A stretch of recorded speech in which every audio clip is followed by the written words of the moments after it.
Preliminary अगर prima facie if you look at जो complaint है उसमें पूरा उन्होंने, जय देहाद्री ने हर एक सवाल के बारे में लिखा है कि सवाल इस दिन पूछा गया, इस मिनिस्टर से रिलेटेड था, इस डिपार्टमेंट से रिलेटेड था और सवाल क्या था।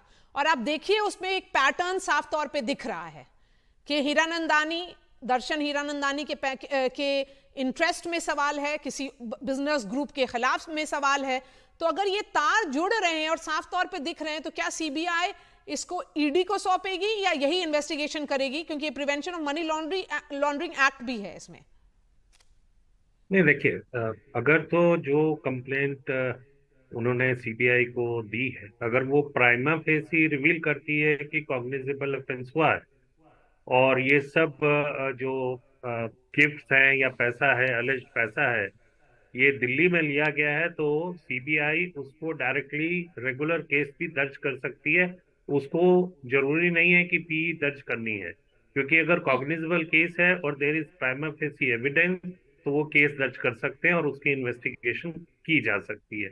लेकिन इसमें सबसे बड़ा चैलेंज जो सीबीआई या किसी भी इन्वेस्टिगेशन एजेंसी को होगा वो ये है कि इनको प्रूव करने के लिए कि ये पैसा दिया गया था, ये गिफ्ट दिए गए थे, उसको प्रूव करने में काफी कठिनाई होगी। वो सीबीआई के सामने एक चैलेंज होगा।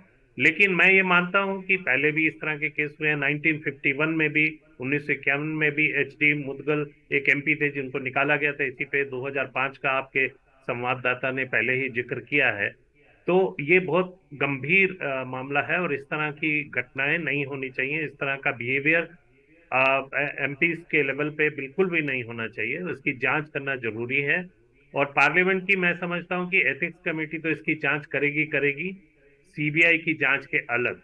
तो जहां तक ईडी की जांच का सवाल है, आज की डेट में हम लोग नहीं बता सकते हैं कि ये प्रिवेंशन ऑफ मनी लॉन्ड्रिंग का मामला बनेगा या नहीं बनेगा, लेकिन करप्शन का मामला जरूर बनता है और उसकी जांच होनी चाहिए।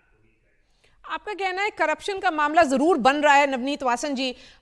इस कंप्लेंट के बेसिस पर अगर हम बात करें, यही जो चिट्ठी लिखा है और कंप्लेन किया है और एफिडेविट सबमिट किया है जय देहाद्री ने, वो सुप्रीम कोर्ट के वकील भी हैं और महुआ मोइत्रा के करीबी रहे हैं, तो क्या इस बेसिस पर उनको एक सीरियस कंप्लेनेंट माना जाएगा?